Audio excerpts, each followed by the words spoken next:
When measuring for a vinyl slider, first identify that it is a newer style. The active door should be on the inside of the house. The stationary glass panel should layer to the outside. We only concern ourselves with the active door. We don't need to cover the static glass. First, you need to identify the plane. Match the top and bottom as well as the closure side. It is very important that you have an unobstructed surface on the same plane on all 3 sides. Place your tape measure where the bottom rail will mount. Be sure it is a solid, flat surface without a projection or ridge. Read the measurement at the height. Repeat the step in 3 locations on the mounting side. Take the shortest measurement.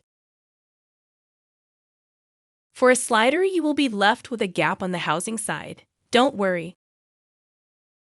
Just be sure to order bug flap. It will cover up to 2 inches of space. That's it. You're ready to order.